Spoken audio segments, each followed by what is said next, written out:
A report once suggested that nearly 4.7 lakh people die of head and neck cancer every year in India. How serious is this problem today? A simple mouth ulcer, a persistent sore throat, or even a slight change in your voice. हम अक्सर इन छोटी छोटी चीजों को ignore कर देते हैं. But what if these are actually early warning signs of something serious, like head and neck cancer? आज के पॉडकास्ट प्रॉब्लम क्या है में ऑन फिट तक हम इस इंपॉर्टेंट टॉपिक को डिटेल में समझने वाले हैं. हेड एंड नेक कैंसर क्या होता है, इसके कॉजेस क्या हैं और कौन से अर्ली साइंस आपको कभी इग्नोर नहीं करने चाहिए. और सबसे इंपॉर्टेंट, कैसे अर्ली डिटेक्शन आपकी लाइफ बचा सकता है. To help us understand this better, we have with us Dr. Mandeep Singh Malhotra, surgical oncologist, जो इस टॉपिक को सिंपल और प्रैक्टिकल तरीके से एक्सप्लेन करेंगे. Let's get started. Hello everybody, नमस्ते. I am doctor Mandeep Singh Malhotra. I am a surgical and molecular oncologist and you are watching me at Fit Tak. And I hope हम जो बात करते हैं उससे आपको कुछ फ़ायदा मिले. Thank you.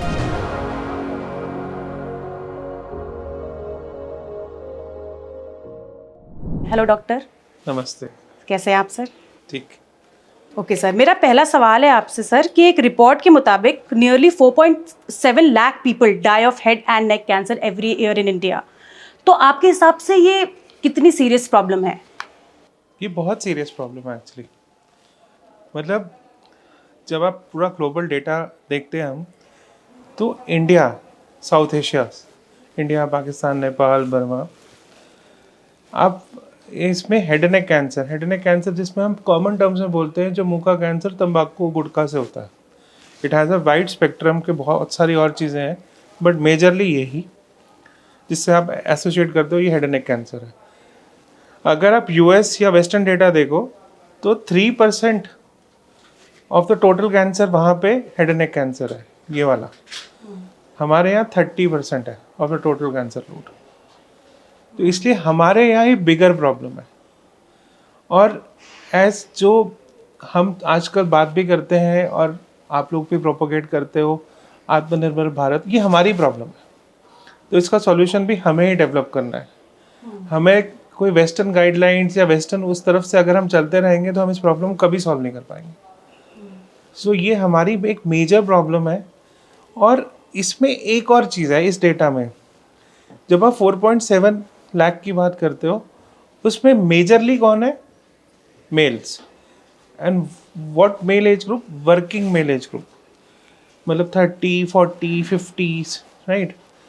तो दीज आर व्हाट, ये लोग क्या हैं जो हमारे, जब आप किसी भी फैमिली में देखते हो तो दिस इज़ द, जब मेल एक वर्किंग है जिस पे फैमिली डिपेंडेंट है और सब कुछ है, और वहाँ पे ये कैंसर हिट होता है. तो जब कैंसर हिट होता है, not only it is a health problem, it is a family problem which occurs. और इसके साथ एसोसिएटेड बहुत सारी चीज़ें हैं जो I think we'll be able to discover and decipher in this podcast. या सर, आपके हिसाब से इंडिया में इसके इतने ज़्यादा केसेस क्यों हैं? जिस तरीके से आपने अभी बताया कि इंडिया में इतने केसेस हैं और सबसे ज़्यादा मेल में ये केसेस देखने को मिलते हैं, तो why it is according to you? अभी तो खैर फीमेल्स में भी बहुत है, बट इसमें मेजर इशू है लाइफस्टाइल. लाइफस्टाइल मतलब जो हमारा हैबिट है. South Asia is the most मतलब प्रोमिनेंट, जहाँ मतलब मैं बोलूँ कि सबसे ज़्यादा जहाँ पे हम ओरल टबैको, जो खाने वाला तंबाकू यूज़ करते हैं, जिसमें पान, बीड़ी, खैनी, गुटखा, ये सब उसमें आता है. तो हमारे यहाँ, जैसे आप हमारे इस रीजन जिसको आप साउथ एशिया बोलते हो, वहाँ पे ये बहुत प्रेवलेंट है अक्रॉस. अब हम जैसे यहाँ नॉर्थ इंडिया में बैठे हैं तो यूपी, एवरीवेयर. आप ईस्ट इंडिया में चले जाओ, साउथ इंडिया में चले जाओ, इवन आप पाकिस्तान चले जाओ, बर्मा चले जाओ, नेपाल, तो हर जगह ये बहुत बड़ी प्रॉब्लम है. उसके ऊपर हम स्मोकिंग भी करते हैं.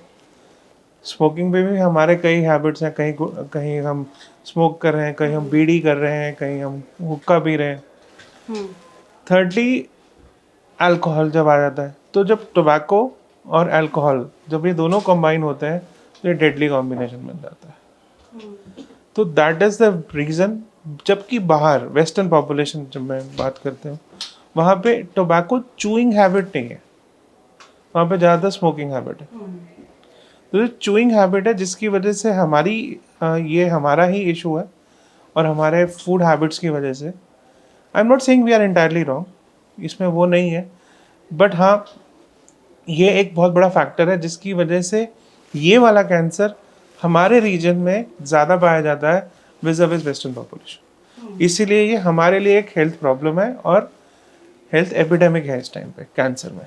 सर जैसा कि अभी आपने बताया कि किस तरीके से हमारे रीजन में, हमारी कंट्री में ये बहुत ज़्यादा प्रेवलेंट है, क्योंकि हम टोबैको च्यू भी करते हैं, सिर्फ स्मोक ही नहीं करते। और साथ ही साथ ये भी रिसर्च में पाया गया है कि कैसे ये प्रॉब्लम जो कैंसर की है, हेड और नेक कैंसर, ये एक टाइम पे सिर्फ एल्डरली को होता था, लेकिन अब ये यंगर जनरेशन में भी देखा जा रहा है। तो what according to you is the reason behind it? आप देखो ना अभी इंडिया में होता क्या है, मतलब 14, 15, 16 यंग बॉयज़, और दे वुड गेट एक्सपोज, उनको तंबाकू का एक्सपोजर मिलेगा स्कूल टाइम से। फिर वो लोग खाना शुरू करेंगे, या पियर, ये कुछ नहीं होता खा ले। दूसरा फूड हैबिट में सुपारी, ये सारी चीज़ें। अब होता क्या है कि फिर वो शुरू करते हैं, उसके साथ आजकल अलग प्रॉब्लम्स हैं, लाइफस्टाइल का इशू है, स्ट्रेस इशू है, एग्ज़ाम में नंबर नहीं आए, सीट नहीं मिली, कॉलेज में एडमिशन नहीं मिला, वहाँ गए तो उनका अलग इश्यूज़ है। तो apart from smoking they would start having chewing, right. And accessibility बहुत है, आपको इजीली अवेलेबल है। मतलब मैं क्या बोलूँ, आपके ऑफिस के बाहर मिलता है, इजीली मिलता है। वो जब आप शुरू करते हो तो यंग एज में शुरू होता है, college, then you come to a job, तो एक इंक्यूबेशन पीरियड है 10, 15, 20, 25 ईयर्स का। तो हमारा जो एक्सपोजर है वो यंगर एज ग्रुप में हो गया। तो ये जो 20-25 साल का टाइम पीरियड है जिसमें वो चेंजेस आएंगी, चेंजेस डेवलप होंगी, कैंसर डेवलप होगा, तो that is why it is hitting at the 40-50 age group, which is the most essential age group. वहाँ पे क्या होता है ना, एक बंदा है वो अपनी लाइफ में एक कहीं मुकाम पे होगा, कहीं जॉब कर रहा है, उसके पीछे एक डिपेंडेंट फैमिली है, उसके ऊपर एक एल्डरली फैमिली है जिसको वो केटर कर रहा है। सो ये एक बहुत बड़ा प्रॉब्लम है। तो एक वर्किंग मेल को हिट करता है, राइट। तो ये इशू है। तो हमारा जो एक्सपोजर सबसे ज़्यादा अर्ली है, एसेसिबिलिटी बहुत है, मतलब हम जल्दी, हमें पता लगता है, हम जल्दी यूज़ करते हैं, हमें ईजिली अवेलेबल होता है, तो हम करते जाते हैं, और उसके ऊपर हमारे लाइफ में इशू, स्ट्रेस फैक्टर, वो सब इसको प्रोपेगेट करता है। देखो आजकल का लाइफ जो है उसमें जब आपका स्ट्रेस है या कुछ है, इवन पीयर है, तो it is a very easy hit you get, मतलब अवेलेबिलिटी है इन टॉक। यही आप अल्कोहल की बात करोगे तो आपको कहीं जाना पड़ेगा, कहीं से लेना पड़ेगा, फिर जगह ढूंढनी पड़ेगी। ये it is around the corner, नुक्कड़ की दुकान पे अवेलेबल है, आप ले लो, मुंह में डाल लो। और ये कंपैरेटिवली विमेन में कम है, ऐसा कुछ? विमेन में स्मोकिंग बढ़ रही है। अब अगर आप देखो विमेन में च्यूइंग टोबैको थोड़ा सा, मतलब वहाँ पे है जहाँ पे स्मोकिंग एक्सपेंसिव लगती है उनको, वहाँ पे। बट वुमेन में भी च्यूइंग टोबैको अच्छा खासा हो गया है, बट वुमेन में विज़ मेल स्मोकिंग ज़्यादा है। तो ऐसा नहीं है कि वुमेन में बढ़ नहीं रहा है, वुमेन में भी कैंसर बढ़ रहा है। तो बट क्योंकि मेल्स में ज़्यादा है तो मेल्स में ज़्यादा रैपिडली बढ़ रहा है, और फीमेल्स में भी इंडिया में बढ़ रहा है। अगर आप वैसे कंपेयर करो वेस्टर्न पॉपुलेशन में, तो Indian females are also very badly affected. और doctor, one thing that surprised me the most was cancer is a serious disease, right? And we have been talking about cancer all the time. Uterus cancer, breast cancer, ovarian cancer, ये सारे cancer के बारे में बात करते हैं, लेकिन head और नेक कैंसर ये एक अपने आप में बहुत ज़्यादा इस पर डिस्कशन नहीं होता है। तो how serious this problem is, जो हेड एंड ये वाला कैंसर, ये कैंसर के बारे में थोड़ा सा और अगर नॉलेज अगर आप दे सकें तो that would be great. Head and नेक में बहुत कुछ है, मतलब मुंह का कैंसर जिसमें मुंह के भी कई पार्ट्स हैं, बक्कल, चीक हो गया, टंग हो गया, जॉ बोन होगी। फिर पीछे चले जाओ तो थ्रोट, लैरिंक्स, अपर इसोफेगस, वॉइस बॉक्स, आवाज़ जहाँ से निकलती है, खाना जहाँ से खाते हैं, सांस की नली, ये फिर उसके बाद थायराइड आ गया, पैरोटिड आ गया, जहाँ से हम सांस लेते हैं। और मोटी बात क्या है, हेड एंड नेक कैंसर में क्या होता है कि हेड एंड नेक कैंसर जो है वो एक स्टेजेस में डेवलप होता है। ऐसा नहीं है कि एकदम से बड़ा सा घाव बन जाएगा। या तो मुंह खुलना या मुंह में चेंजेस आएंगे, कोई ऐसा लाल सफ़ेद घाव बनेगा जो हील नहीं हो रहा है, या हमने डेंटल ट्रीटमेंट किया हील नहीं हो रहा है। वो शुरू में ऐसे बढ़ता है, और जब शुरू में आता है तो छोटा होता है, उसमें हम इसको आराम से निकाल भी सकते हैं, उसमें बहुत ज़्यादा डिफॉर्मिटी भी नहीं होती। और अगर आप शुरू में इसको पकड़ लो तो एक सिंपल स्ट्रेट फॉरवर्ड सर्जरी करो, बाहर आ जाओ। आपको कीमोथेरेपी की, रेडिएशन की अर्ली स्टेजेस में एक्चुअली ज़रूरत नहीं है। इसकी प्रॉब्लम क्या है कि हम इसको फॉर सर्कमस्टांसेस वो बढ़ जाता है। जब वो बढ़ जाता है तो फिर इसका सर्जरी भी एक्सटेंसिव है, जिसमें जॉ बोन्स निकलती हैं, फेस डिफॉर्म, चेहरा ख़राब होता है। उसके बाद में कीमोथेरेपी, रेडिएशन, ये सब होता है। अभी देखो इंडिया में डेटा ये कहता है कि अगर एक तो हमारा हेड एंड नेक कैंसर ज़्यादा है, दूसरा हमारा head and neck cancer advance stage में मिलता है, तीसरा 18 महीने 12 महीने बाद अगर मैं ट्रीटमेंट, तो हम देखते हैं कि अराउंड 40% लोग have actually succumb to this disease. That is how this is a problem. और इसका अगर हम थोड़ी सी, जैसे this is a very great initiative, I really want to congratulate, कि अगर इसमें अवेयरनेस हम क्रिएट कर लेंगे तो हम इसको जल्दी पकड़ लेंगे। जल्दी पकड़ लिया, treatment simple, cost of treatment बहुत कम।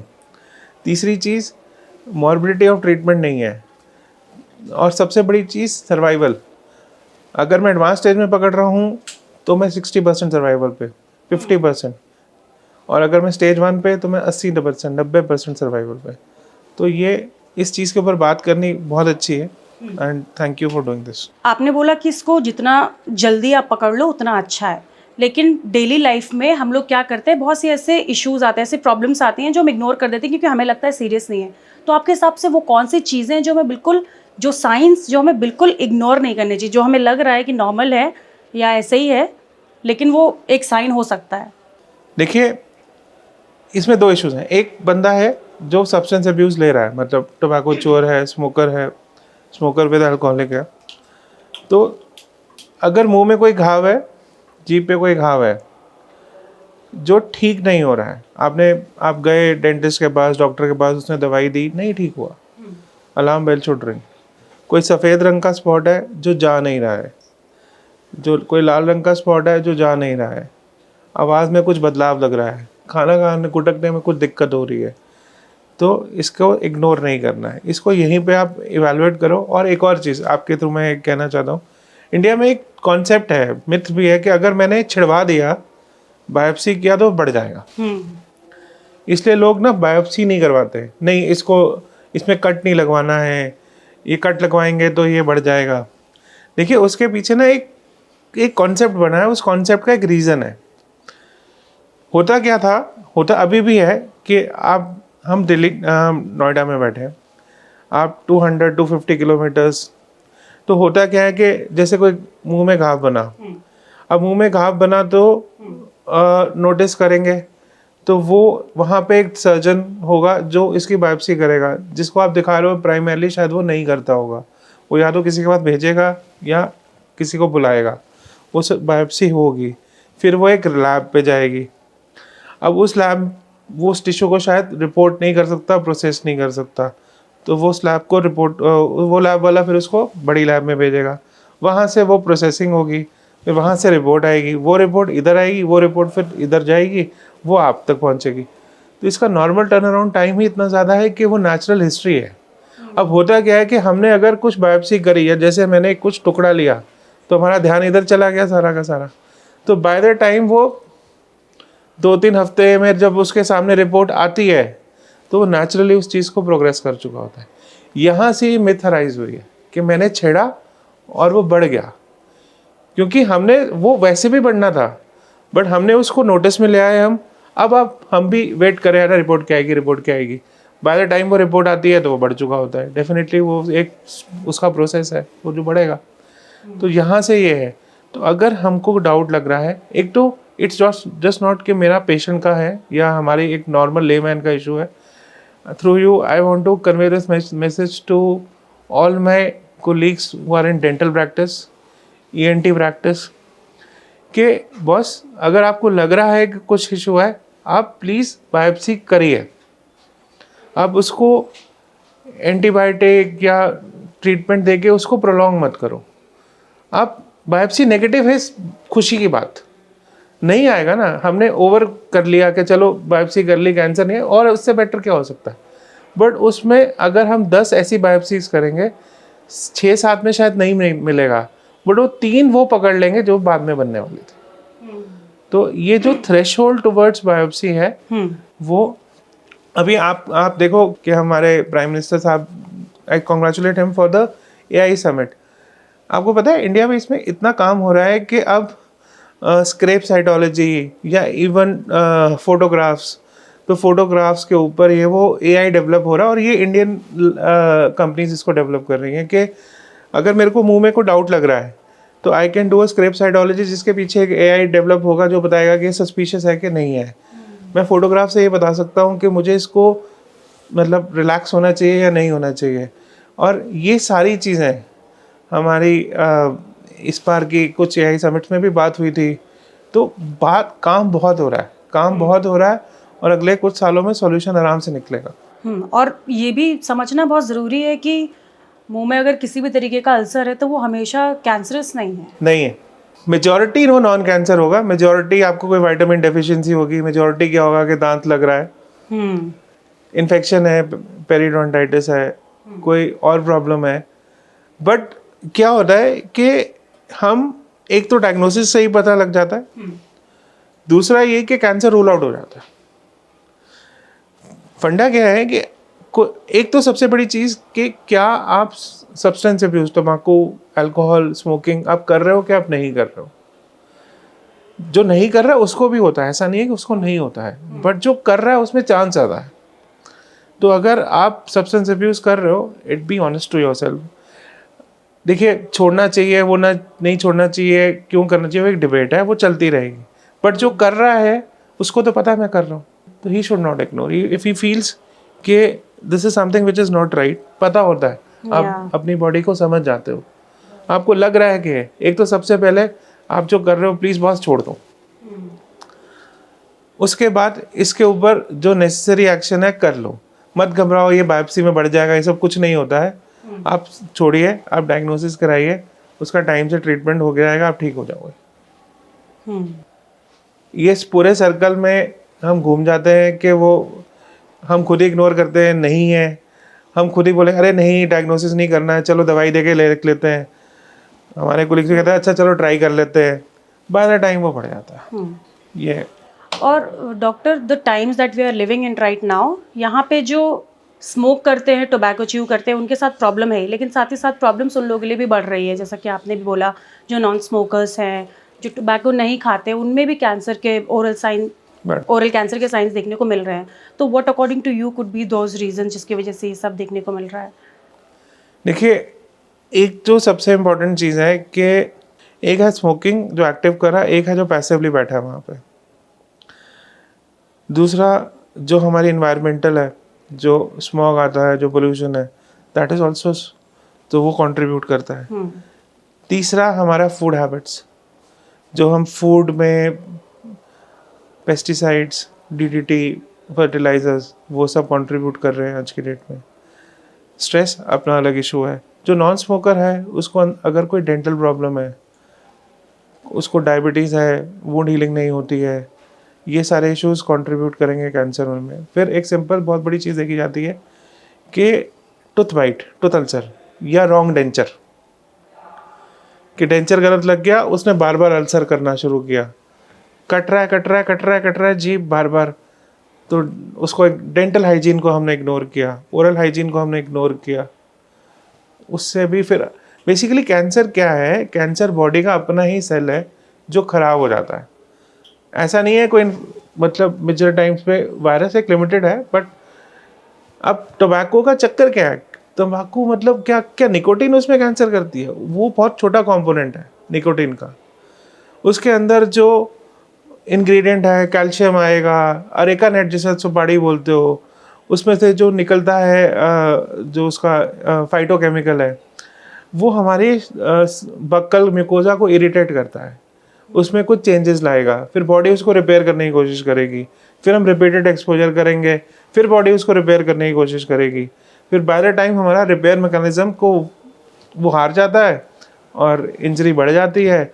उसमें फिर अल्कोहल भी कंट्रीब्यूट कर लेगा, स्मोकिंग भी कंट्रीब्यूट कर लेगी, हवा भी कंट्रीब्यूट कर लेगी, पानी भी कंट्रीब्यूट कर देगा, स्ट्रेस अलग कंट्रीब्यूट कर लेगा, हमारे जो वेट बढ़ गया, डायबिटीज़ हो गया, वो अलग कंट्रीब्यूशन कर लेगा।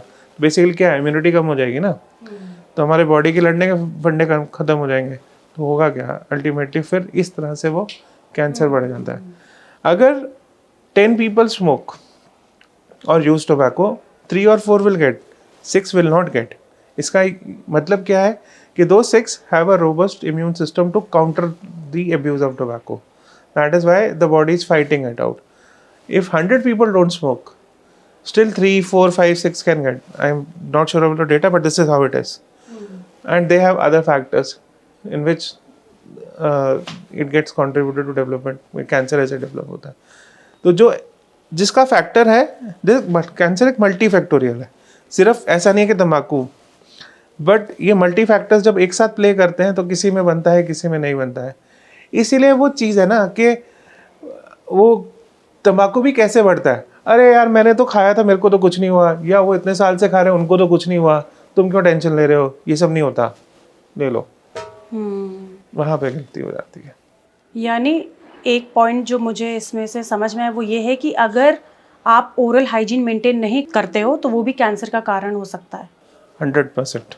विजडम टूथ एक्सट्रैक्शन बहुत से लोग नहीं करवाते हैं और वहाँ इट्स नॉट अबाउट कि एक्सट्रैक्शन, मतलब खासकर ओरल हाइजीन, मतलब आप देखोगे कि लोग मतलब ओरल, चाहे आप दातुन कर लो, चाहे ब्रश कर लो, बट मेंटेन करो, खाना खाया कुल्ला तो करो, वो सारी चीज़ें।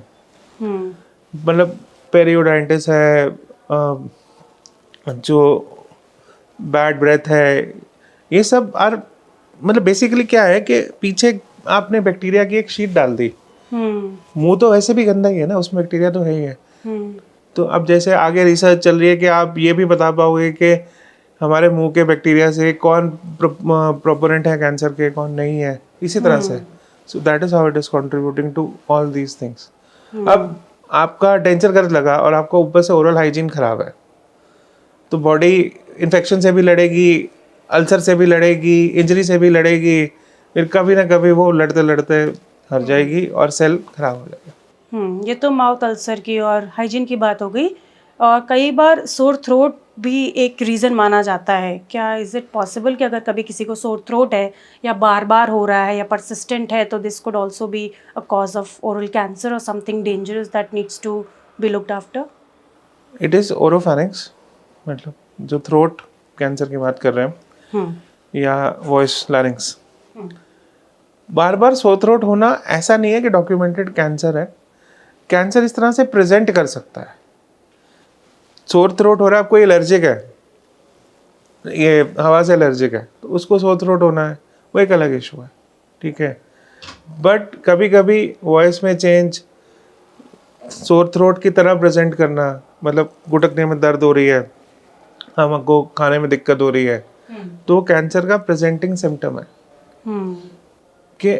और डिफरेंस क्या है कि अगर नॉर्मल सोर थ्रोट है या वायरल है या एलर्जिक है, मैंने दवाई खाई वो ठीक हो गया।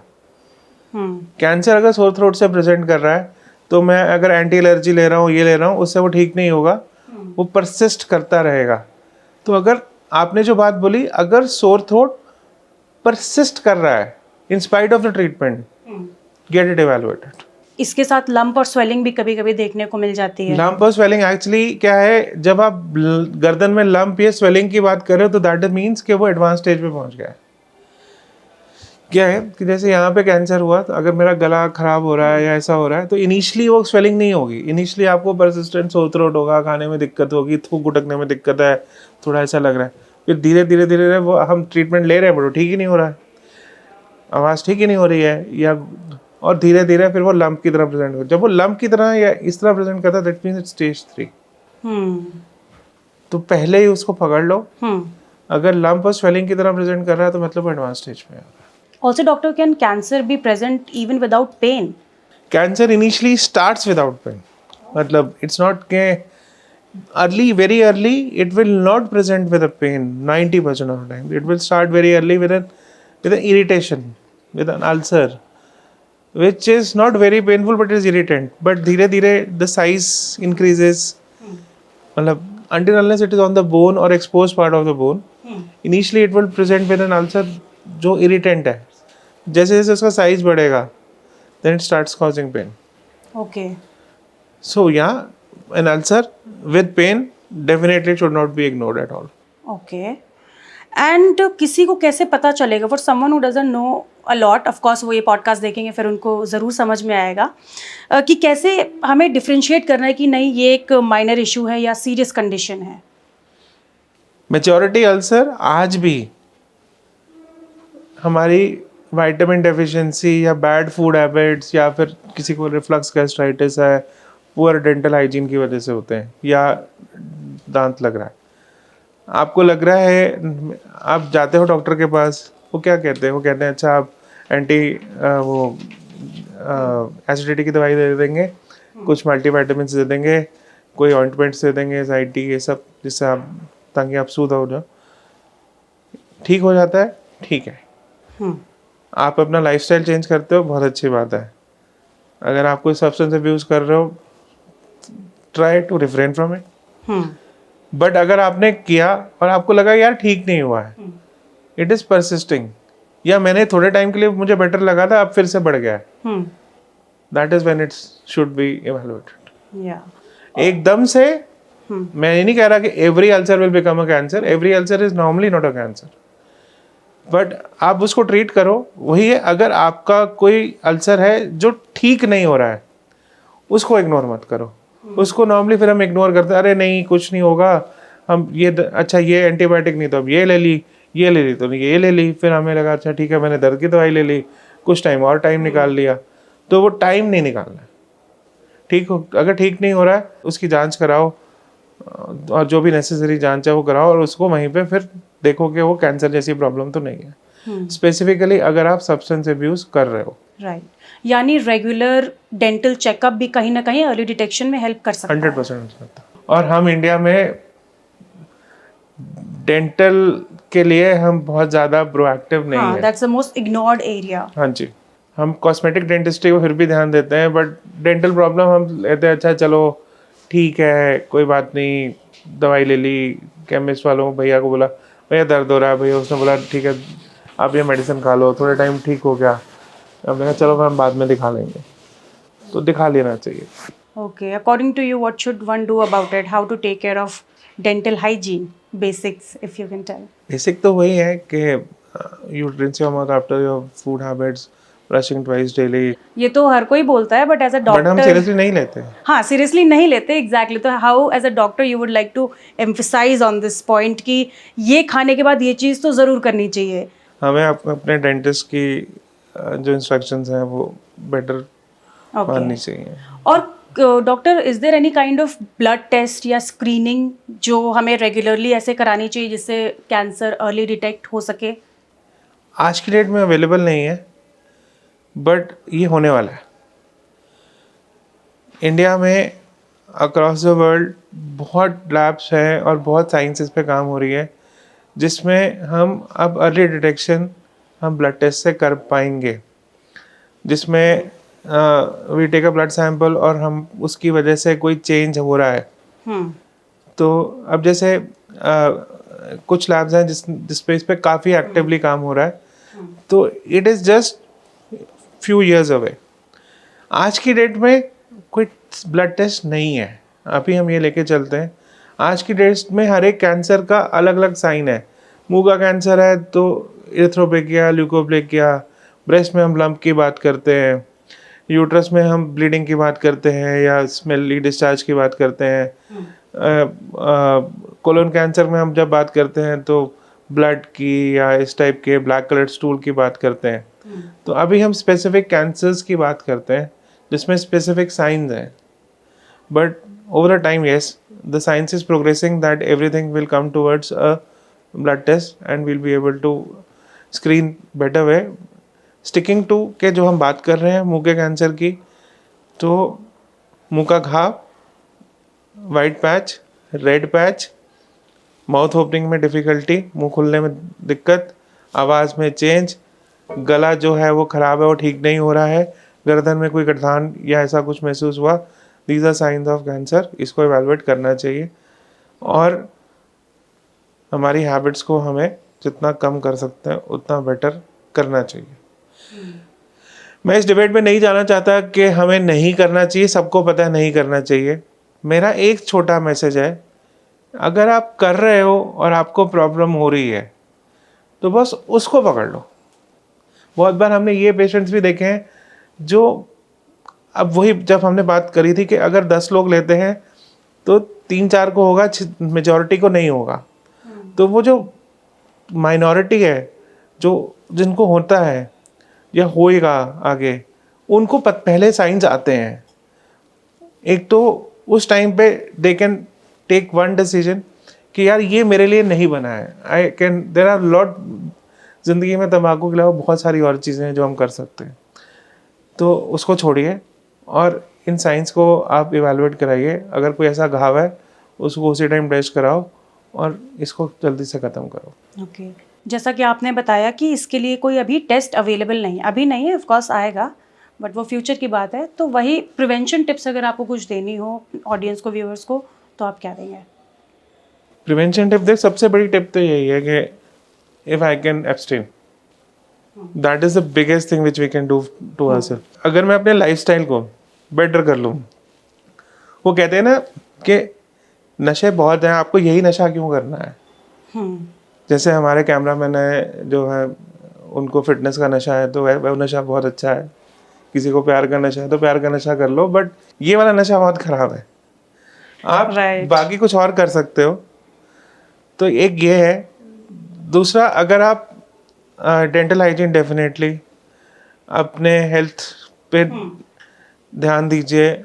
ओल्ड एज में अगर आप आजकल हम डेंचर्स ये सब, अगर इल फिटिंग डेंचर है, ढंग से नहीं आया, उसको इग्नोर मत करो। ये मत करो कि अरे चल रहा है ना अभी तो चलने दो, नहीं, आप उसको ठीक करो या फिर आप मत यूज़ करो। और लास्टली, अगर ये सारे जो साइंस जैसे हम बात की है उनके ऊपर अगर आपको लग रहा है तो उसको प्लीज़ इग्नोर मत करो।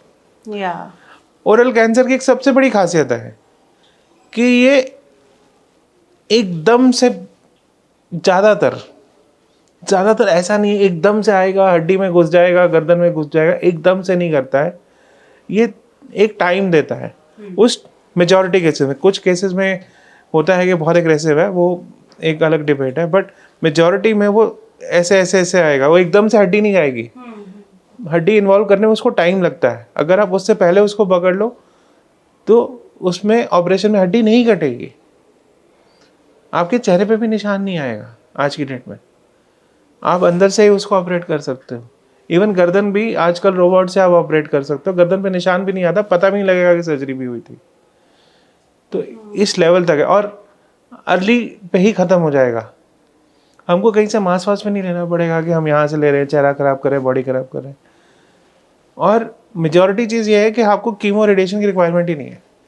ओरल कैंसर में आप फ्रंट से stage 1, stage 2 surgery, stage 3 surgery के बाद chemo radiation, stage 4A surgery के बाद कीमो रेडिएशन, 4B और मतलब हम कुछ कर नहीं सकते, फिर कीमो मतलब पैलिएशन या रेडिएशन। तो हम बहुत अर्ली स्टेज पे इसको रोक सकते हैं, पकड़ सकते हैं। ट्रीटमेंट बहुत लेस मॉर्बिड है। हम जो इसकी बात करते हैं ना कि ये ख़राब है, मतलब इसका ऑपरेशन बहुत डिफ़िकल्ट है, इसमें हड्डी निकालते हैं, चेहरा ख़राब होता है, खाने में दिक्कत है, बोलने में दिक्कत है, वो एडवांस केसेस की प्रॉब्लम है। मुंह में अगर अर्ली पकड़ लूँ तो अभी जो, अब तो खैर इंडिया में we have started building our own robot, there is a, तो आप मुंह के अंदर जाके पीछे अगर मुंह पे घाव है या वो या आवाज़ के ऊपर डब्बे में कुछ घाव है, उसको आप अंदर से ही निकाल सकते हो, आपको कट मारने की ज़रूरत ही नहीं है।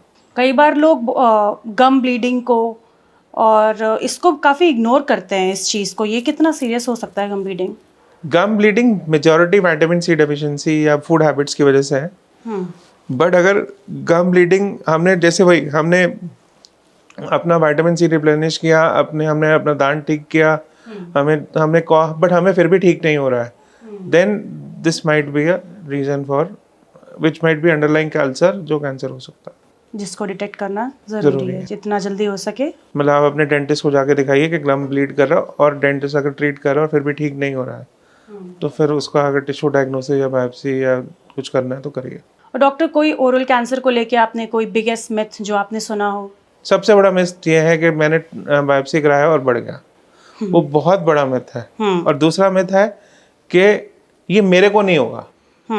अगर कोई स्मोक कर रहा है, इतने सब तो कर रहे हैं, मेरे को नहीं होगा, वो कोई और है जिसको होगा। ये कोई और नहीं है, वो शायद आप हो सकते हो। Reality check. हाँ, और कुछ स्टडीज़ ने ये भी सजेस्ट किया है कि टी और कॉफ़ी पीने से कुछ आपको प्रोटेक्शन मिल सकता है कैंसर से या मुंह की जो भी प्रॉब्लम्स है। तो is it just a myth और there is some reality to it? It's not a myth, but it's not के आप मतलब स्मोक कर रहे हो और आप बोलो मैं साथ में चाय पी लूंगा तो मेरे को कैंसर नहीं होगा, वो नहीं है। थियाफ्लेविन, जो आजकल साइंस बोलती है फाइटोकेमिकल्स, फाइटोकेमिकल्स मतलब कि जो प्लांट बेस्ड प्रोडक्ट्स हैं, तो इसमें जैसे ग्रीन टी में EGCG होता है, थियाफ्लेविन होता है हमारी टी में, तो दीज आर नोन कंपाउंड्स जो कैंसर के जो प्रोसेसेस है उसको उसके अगेंस्ट काम करते हैं। क्या होता है ना, जैसे कैंसर पाथवेज, जैसे एक म्यूटेशन हो रही है, मतलब मैंने एक्सपोजर हुआ, अब सेल कैंसर जो मेरा सेल है वो प्रोलिफरेशन के फेज में जाएगा, तो उस प्रोलिफरेशन फेज के अगेंस्ट कुछ कुछ जो पाथवेज हैं उनको ये फाइटोकेमिकल्स प्रिवेंट करते हैं, रोकते हैं। तो इनका एक्चुअल रोल है, और अभी कैंसर ट्रीटमेंट में बहुत रिसर्च हो रही है इस पर कि हम अपनी इंडियन ट्रेडिशनल मेडिसिन्स को कैसे यूज़ कर सकते हैं कैंसर प्रिवेंशन पे, तो अभी नहीं, बट हम अपनी जो कन्वेंशनल ट्रीटमेंट है उसको मैं कैसे बेटर करूं। सेकेंडली, इनका बहुत अच्छा रोल है कैंसर प्रिवेंशन में, रिकरेंस प्रिवेंशन में। वैसे मेरे को हो गया कैंसर, मैंने अपना ट्रीटमेंट करा लिया, अब मैं क्या करूं ऐसा कि मेरे को वापस ना आए, उसमें डाइट, फाइटोकेमिकल्स, उसका बहुत बढ़िया रोल है। उससे डेफिनेटली बहुत सारी चीज़ें हैं जो इसको रोका जा सकता है। And when it comes to cancer doctor, अभी हमने हेड और नेक कैंसर के बारे में इसलिए बात करी क्योंकि ये अवेयरनेस मंथ है, लेकिन अगर इन कैंसर को जनरल देखा जाए तो लोगों के अंदर बहुत डर है। तो आपके अकॉर्डिंग क्या वो फियर अभी भी ठीक है, या मेडिसिन और टेक्नोलॉजी इतनी आगे बढ़ चुकी है कि अब इतना डरने की ज़रूरत नहीं है? क्या क्या ट्रीटमेंट ऑप्शंस हैं जो अवेलेबल है? This is very important question. डर है, मेरे को भी लगता है। रीज़न ये है कि जब आप बात करते हो ना कैंसर की, हम क्या बोलते हैं, स्टेज 1, स्टेज 2, 80%, 90% क्योर रेट्स, हम 100% नहीं बोलते, क्योंकि हम 100% लोगों को ठीक नहीं कर सकते। मेडिकल साइंस अभी उसकी लिमिटेशन है, और यही स्टेज 4 पे हम बोलते हैं कि 25% सर्वाइवल, 20%, बट हम वहाँ पे 100% मोर्टालिटी भी नहीं बोलते, उसमें भी कुछ लोग हैं जो बचते हैं। तो ये बहुत सारी चीज़ें हैं जो हमें आज भी रिसर्च इज ऑन। कैंसर में डर मतलब it's all about your lifestyle. Cancer basically 2 components हैं, एक हेरिडिटरी जो genetic family to family run करता है, उसमें भी क्या है, उसमें देयर आर सर्टेन जीन्स जो हमारी रिपेयर मैकेनिज्म्स को वीक कर देती हैं। दूसरा हमारा लाइफस्टाइल। लाइफस्टाइल मतलब कि मेरा सब्सटेंस अब्यूज़, मेरा स्ट्रेस, मेरा खाना ठीक नहीं है, या बेड टाइम है, या मैं खाता नहीं हूँ, या बहुत ज़्यादा स्ट्रेस है, मेरा एक्सरसाइज नहीं है, खाने का क्वालिटी अच्छा नहीं है, alcohol, tobacco, all these other things, तो ये कंट्रीब्यूट करता है। तो इसकी वजह से वो कैंसर जैसी प्रॉब्लम्स होती है। कैंसर जैसे हमने स्टार्ट किया ना, कैंसर देखो अभी क्या है कि कैंसर अभी आप क्या देख रहे हो, क्रॉनिक डिजीजेस। क्रॉनिक डिजीजेस में क्या आता है, diabetes, heart disease, brain stroke, renal failure, liver failure और कैंसर। अभी आप हम इन्फेक्शन के फेज से बाहर आ गए हैं।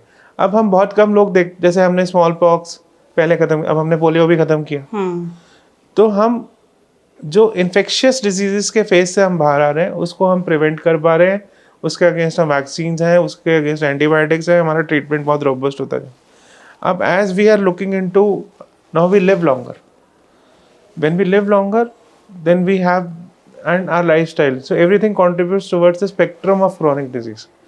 So as कि खाना अगर हम ढंग से नहीं खा रहे, ये नहीं कर रहे, तो हम अपने आप को डायबिटीज़ या ऐसी कोई ओबिसिटी जैसी प्रॉब्लम्स को डेवलप करते हैं।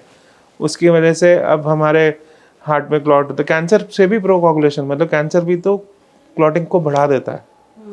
तो ब्रेन में ब्लड सप्लाई कम होगी, हार्ट में ब्लड सप्लाई कम होगी, फिर हमारे सेल खराब होने लगे। और कैंसर क्या है, बॉडी का अपना ही सेल है जो खराब होता है और जो प्रोलिफरेट करता है और जो प्रोपगेट करता है और जो फैल देता है। मैंने टोबैको को एक अब्यूज़ किया, मुंह का जो मेरा गाल का सेल है, जीभ का सेल है, वो खराब होने लगा। मैंने HPV वायरस जैसे है जो मेरा सर्विक्स है, बच्चेदानी है, उसको खराब करेगा। वहाँ पे अगर मैं हाइजीन मेंटेन नहीं कर रहा, मल्टीपल सेक्सुअल पार्टनर्स हैं या मेरी सेक्सुअल प्रैक्टिसेस हैं जो ओरोसेक्सुअल है, जिसकी उसकी वजह से नीचे यहाँ पे कैंसर्स, ब्रेस्ट कैंसर की जैसे आप देखो क्यों हो रहा है। ब्रेस्ट कैंसर इसलिए हो रहा है कि अब आप ब्रेस्ट ईस्ट्रोजन जो हार्मोन है, हाइपर ईस्ट्रोजेनिक स्टेट होती जा रही है।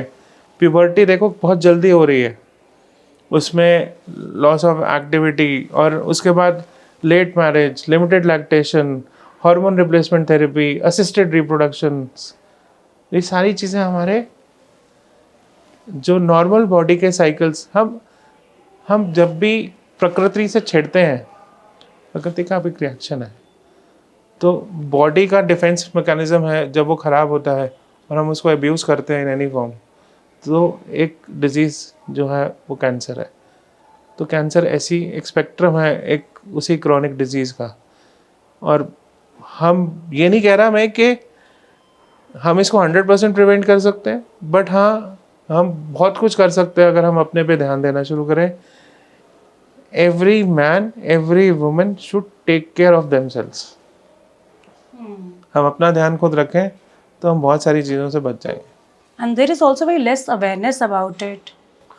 It's awareness both sides. It's just not कि layman is not aware. Even medical professionals like my also are limited awareness हमारे में भी है। Awareness जैसे देखो, अब इतने टाइम से हमारे गवर्नमेंट ने भी रूल बनाया है, सब कुछ बनाया। जब हम पैकेट लेते हैं सिगरेट का तो उसमें फ़ोटो तो बनी हुई है कैंसर की। अवेयरनेस तो है ही है, ऐसा नहीं है कि अवेयरनेस नहीं है। जब बंदा जाके वहाँ से जब वो पैकेट लेता है तो वहाँ पे फ़ोटो नहीं बनी हुई, वो देखता नहीं है, देखता है। बट अब वही है, there are lot of other factors. जो अब फैक्टर्स भी क्या है, क्यों वो सब्सटेंस अब्यूज़ में जाता है। सब्सटेंस अब्यूज़ में जाने का रीजंस भी यही है कि पीयर, लाइफस्टाइल, स्ट्रेस, इसीलिए तो जाता है सब्सटेंस अब्यूज़ में। अगर आप उसी को घटा लोगे तो आप सब्सटेंस अब्यूज़ नहीं करोगे, सब्सटेंस अब्यूज़ नहीं करोगे तो कैंसर नहीं होगा। Is it because of the addiction that people are not able to see what is right there on the packet, or what is the psychology behind it? Psychology is of the today's life, today's stress.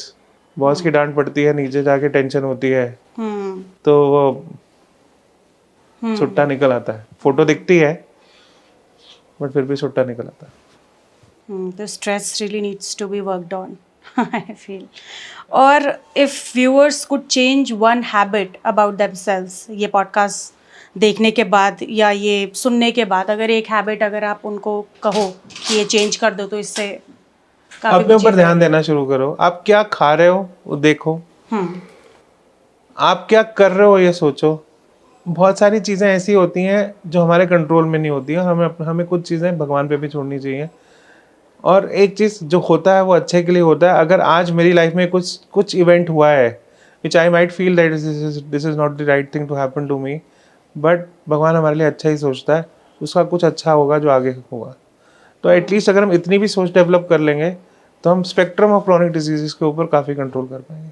और जब हम बात करते हैं मुंह के cancer की, तो मुंह का कैंसर खासकर जब हम सब्सटेंस अब्यूज़ या इस सब में हैं, तो उसमें आई रीइटरेट दीज थिंग्स. दोबारा बोलता हूँ कि मुंह खुलना पहले कम होना हो सकता है. कोई घाव है, वाइट कलर का पैच है, रेड कलर का पैच है जो हील नहीं हो रहा है, कोई अल्सर है जो हील नहीं हो रहा है, अगर कोई आवाज़ में चेंज है, खाने में दिक्कत आ रही है, ये बहुत अर्ली साइन है. इसको आप डेफिनेटली इग्नोर मत करो. सबसे पहले refrain from the substance abuse. If you are doing it, look into your oral-dental hygiene, other factors like diabetes, and if it doesn't heal, अगर दवाई खाने से ये घाव नहीं भरता है, ये प्रॉब्लम ठीक नहीं होती है, तो इसका चेकअप करा लो. बस एकदम चेकअप कराने की बात नहीं कर रहा, पैनिक करने की बात नहीं कर रहा, बट आपने दवाई खाई, आपने एक डॉक्टर से दवाई की, दूसरे से ली, बट ठीक नहीं हो रहा, आप प्लीज़ करा लो, तब मत इग्नोर करो. Thank you so much doctor Mandeep. Thank you for covering all the topics so well. तो आज की बात से एक चीज़ बिल्कुल क्लियर है, हेड एंड नेक कैंसर को अगर अर्ली स्टेज पर पहचान लिया जाए या डिटेक्ट कर लिया जाए तो ट्रीटमेंट पॉसिबल है और जान बचाई जा सकती है. छोटे छोटे सिम्टम्स जैसे माउथ अल्सर, सोर थ्रोट या वॉइस चेंज, इनको इग्नोर करना कभी कभी बहुत बड़ा रिस्क बन सकता है. अवेयरनेस ही सबसे पावरफुल टूल है. अगर आपको ये पॉडकास्ट यूजफुल लगा तो इसे शेयर जरूर करें, क्योंकि आपका एक शेयर किसी और के लिए लाइफ सेविंग साबित हो सकता है. मैं हूं अंशिका और मिलते हैं नेक्स्ट एपिसोड में एक और इम्पोर्टेंट हेल्थ टॉपिक के साथ. Stay aware, stay healthy and yes, watch the podcast problem क्या है every Sunday at 1 PM only on Fit Tak. Wait, lifestyle के लिए 10 अलग पेजेस क्यों फॉलो करना? Health, fitness, yoga, mental wellness, सब कुछ एक ही जगह, Fit Tak. Simple tips, expert insights, real conversations. Life upgrade करो easy way. Watch only on Fit Tak YouTube.